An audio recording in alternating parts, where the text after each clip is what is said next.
When the weather turns nasty in Maine, it can often be difficult to get out of the house and meet people. Now, having friendships and getting to know folks is really important in our social lives. It's especially true for people who are new to the area.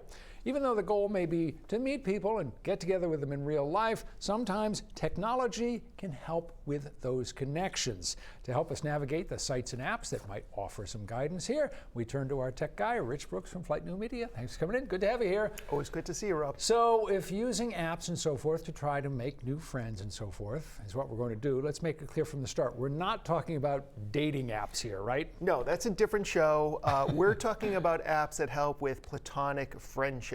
And as you mentioned, it's really hard, especially if you're new to the area, to meet people. And I think it's even tougher as we get older. I mean, when we were kids, you'd be like, you've got a blue shirt, I've got a blue shirt, let's be best friends. That's all it took. But now it's tougher. And so as I was doing my research, I looked at both websites and apps that would bring people together locally, as well as ones that were dedicated to creating new friendships. All right, let's dig into that then. The ones that are dedicated, the apps that are dedicated to creating new friendships. What did you find? Yeah, so one of the more popular ones is Bumble, and a lot of people may have heard of Bumble. It's a dating app, but there's a Bumble for Friends, which is specifically about platonic relationships, and it works the same as a dating app. You create a profile, you upload some photos, you write your bio, and then you start swiping left or right with local people. And if you make a connection, you have 24 hours to start a chat.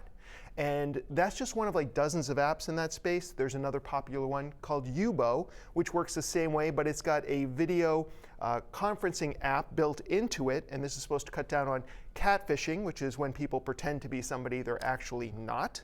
And beyond that, there's also really niche ones too. So you might not want to be friends with everybody. So there's ones like Vina for women, and there's Peanuts for moms out there, and there's even Atlito for athletes. So these are all ways of connecting with people who have similar interests. And just to be clear, these apps that you're mentioning, these are for just friendships. In theory, yeah. So in a lot of the comments, there are people who talk about how certain people, usually men, are showing up with ideas of romance rather than friendship. That can be a problem. And the other issue is when you're in a less densely populated area like anywhere in Maine, but especially in rural areas, there's just less people on the app, so the friendship pool is not especially deep. Yeah. All right, so where else can people turn? Yeah, well, and maybe one-on-one is not your best vibe anyway. So Meetup is another great website, and Meetup, I went to meetup.com, I searched on Portland, Maine, and I found pub crawls and nature walks, and I found film festivals and even vegan meetups, which maybe we should call plant-ups, but you didn't bring me here for dad jokes, so I'll just keep going. Yeah, keep going. Yeah, so that's a great one, and you can just join the site and find a whole bunch of events that might be of interest to you, meet new people that way. There's also Eventbrite, which tends to be more event-focused in general, not necessarily with meetups, but you will find some there. And then always in these top 10 lists, I always see the app Nextdoor. Now, I've been on Nextdoor for years, and I find that 90% of the posts there are about somebody stole my Amazon package off my porch last night, but there are people there who are talking about live events and getting together in real life, so there are options there. But I think the thing that most people overlook is the community service pages on their own town website. And I went to Portland, Maine's community service, I looked under adult events, and there was everything from archery to Zumba. And in case you're not into physical activity, there were also drop-in art classes and even volunteer activities. So there's a lot out there.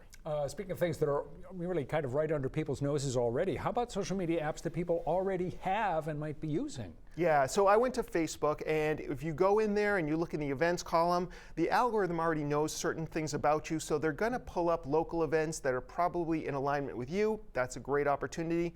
There are also Facebook groups that might be good, but I find that the search features to find groups that might be having live events is not great, so that was kind of a bust.